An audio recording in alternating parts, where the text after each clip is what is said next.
Hey Acers, welcome to this week's longer format, sort of podcast essentially. And I'm going to try and do this nice and quick for you. But for those of you who are new, welcome to the Ace Role Playing Games Club. I'm Mason Emerson. I'm the host, the creator, the whatever you want to call me, but I'm the main sponsor for the club. And it's really cool right now because right now we're starting to get some new sponsors as well. And I'm really excited to welcome them to the club and hope that this will allow us to be able to expand some new stores this year and to be able to also make sure that we have our available grown-up table that runs concurrent to our main teen table. Because part of the fun is going to be having your parents learn how to role play, because role-playing games are they're partially there just to start the conversation. So you see here I've got a nifty red card. See, it's red on this side, and if I can hold on to it, so it's red on this side and red. It's red on this side and red on this side. But when I put my hand around it, I turned it blue. But it's still a card. That's what this is all about. This is still a card. But it was a red card, now it's a blue card. It's blue on here, and it's blue on here. So you notice that this card is now blue. The thing about that is that when you have something in a role-playing game, there are some role-playing games that try to be what's called simulationist. And in a simulationist role-playing game, you're going to get something that tries its hardest through rules and mechanics and things like that to make it feel almost like you're doing the real thing. And there are some games that get kind of close to that. People often cite a system called GURPS, stands for Generic Universal Role-Playing System. People often cite that one as an example of something that's simulationist. And there might even be more that are even more simulationist. However, and ultimately, a role-playing game is still a game, and we use our polyhedral dice, sometimes just d6s, a pool of those, sometimes a pair, sometimes one. And we use those to determine the outcome of an activity that is in question as to whether or not its success or failure would make a difference. Now, there are even diceless ones out there, like Amber Diceless Role-Playing Game. And I haven't run that yet. Amber's supposed to be really cool, and it's based on a really cool book series. I'm talking an amazingly cool book series. The Chronicles of Amber by Roger Zelazny. I have 2 hardbound copies of the entire thing, of all 10 books that he wrote in the series, and I thoroughly enjoy the Amber series. And it's really cool because the basic idea is that this world and all other worlds are shadows, is what they call them, of the true world, which is Amber. And basically, the further out you go from Amber, the more things change. And on top of that, at the other pole is a place called Chaos. And that is where everything spawned from. And a Lord of Chaos created this. So spoiler alert a little bit, but not too much, because there's still a lot of adventure in there and a lot of good storytelling, and Zelazny was one of the best. As a matter of fact, his book, A Night in the Lonesome October, we as a family, we read it or listen to it every single year at Halloween time, because it's a 31 chapter book, well, 32 if you count the introduction bit, but still, 31 chapter book that has the adventures leading up to a Halloween on a night of a full moon, when you find out what's going on, and it's taking place in kind of Victoriana England. But on top of that, it's not only is it all the Victoriana, but it's got almost every horror character from the Victorian era in that book. And it is just absolutely wonderful. I highly recommend that book for any age. Night in the Lonesome October is just absolutely amazing. And like I said, we've been going through that with my kids since they were very young. And my wife loves it. It's really cool. Anyway, Amber got a diceless role-playing game made of it. That was the point. And what I want to talk about is about something that happens in a role playing game or in the mechanics of a role playing game called an abstraction, and the idea of something called a trapping. These are more terms that are, at least trappings, are more specific to Savage Worlds. However, they do apply across the board. So let's take a look. When you're doing character creation in Savage Worlds, for example, you start with your hindrances because A, it gives you up to 4 more points to create your character with, and B, not only do you get those 4 more points to create your character with, it kind of gives you some guidelines on how to play your character. My favorite example is Han Solo. In the first Star Wars, he is arrogant and he's overconfident. Each of those in Savage Worlds is a major hindrance. And those two, arrogant and overconfident, actually bring some of the best story out for the movie. Like when he gets arrogant and blasts the radio that they were talking to him on and yells out, "Luke, we're going to have company." That's a show of his arrogance. And his overconfidence is shown later on in that same Death Star scene when he and Chewie go chasing after the stormtroopers that came and shot at him. And then they turn the corner, and then there's a whole bunch of stormtroopers. There's like a dozen of them standing there, and he's like, ooh, hey, and his arrogance actually he like basically I would say he does a spirit roll to overcome his arrogance for just that moment because he turns around and runs the other way. And Chewbacca following him in, I would say Chewbacca has a loyal hindrance. And so there are hindrances that make your character more fun to play. Well, add to those hindrances trappings. Let's talk a cool character who he's in the Marvel universe. I don't know if he's in the cinematic universe or not, but he's in the Marvel comic book universe, and that is Venom. And Venom is attached to Eddie Brock. And people think Eddie Brock has the delusional major hindrance because he's always talking to himself. No, you can't eat her. Stop that. No, we're not going to do that. No. And people think he's nuts because he's always talking to someone who nobody else can see. But Venom's there.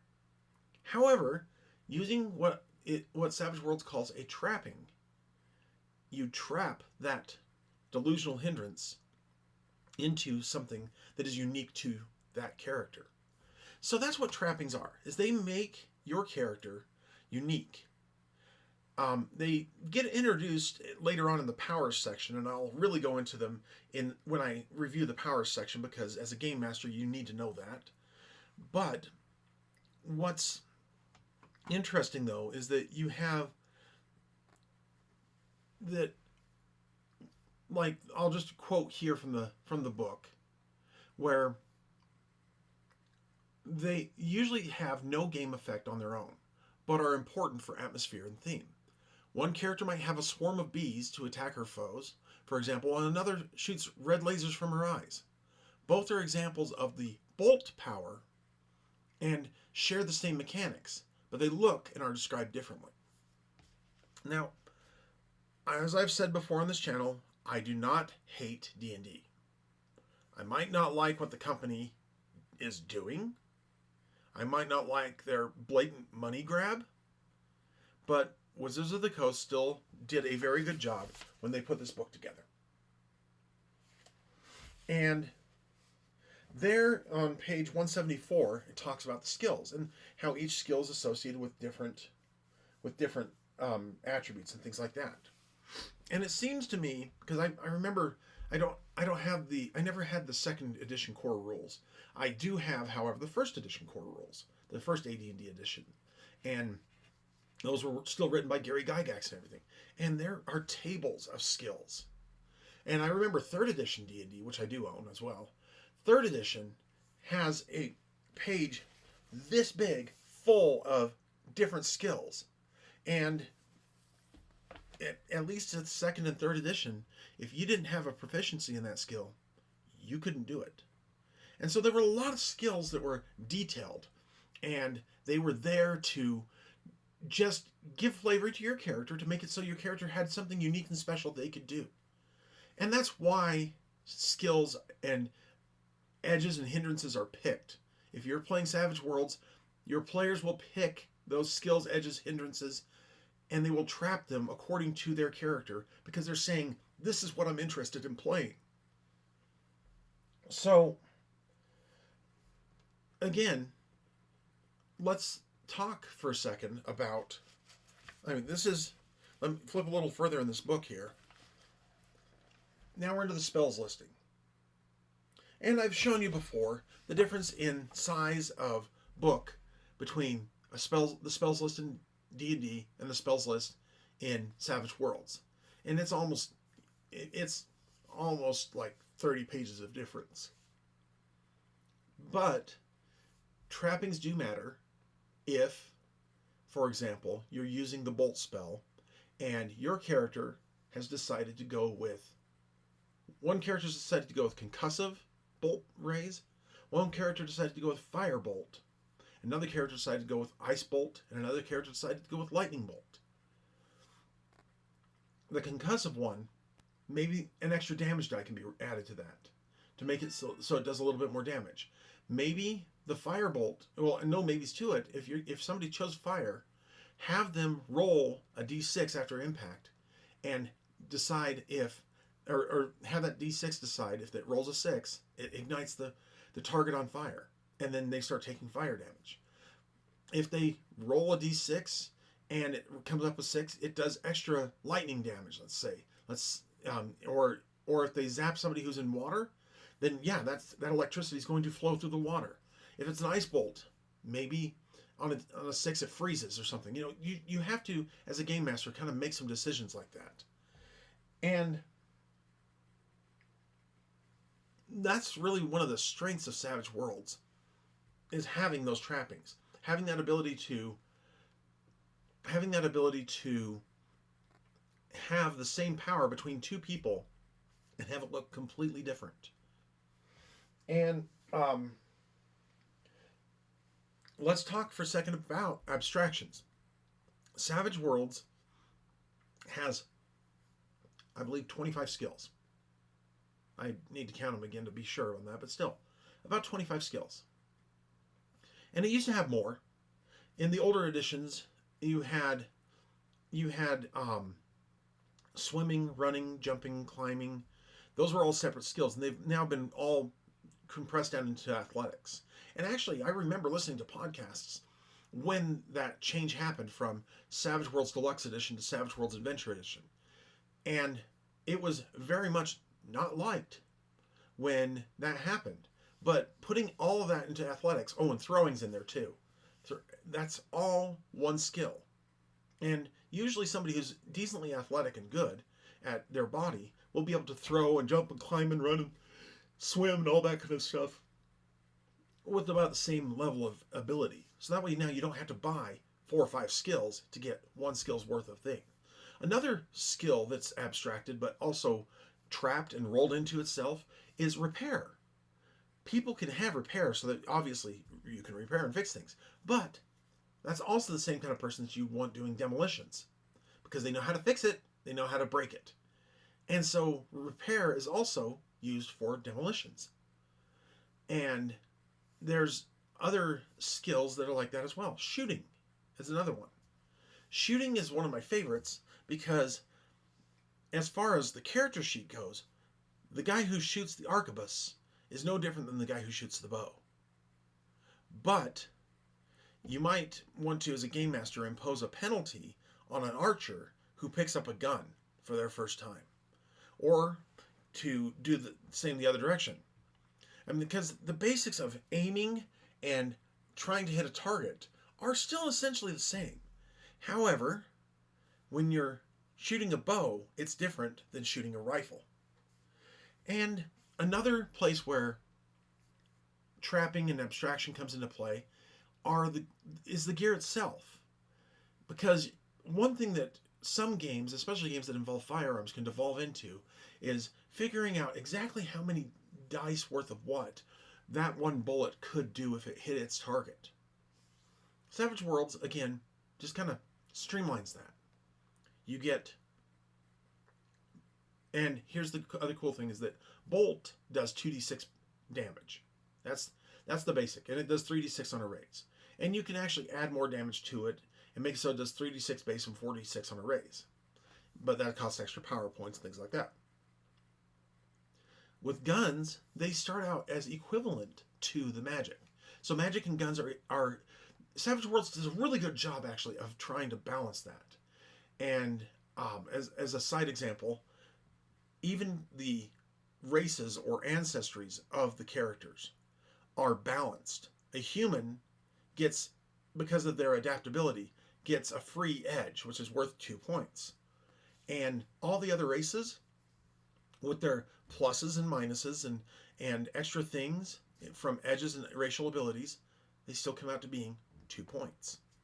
So you may have a dwarf who's short and he's got a reduced pace because of that, but he's hardy and he's got the extra strength and he has dim light vision.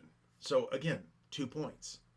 And so the same thing happens again, going back to guns, with, like, for example, a regular gun, a standard gun. And for standard, they're looking essentially at a 38 or a 9mm. Either one of those will do 2d6 damage. So you can have a German Luger, you can have a Police 38 Special, you can have a modern 9mm, whatever you have, it will do 2d6 damage. And you say, wait, what about a 45?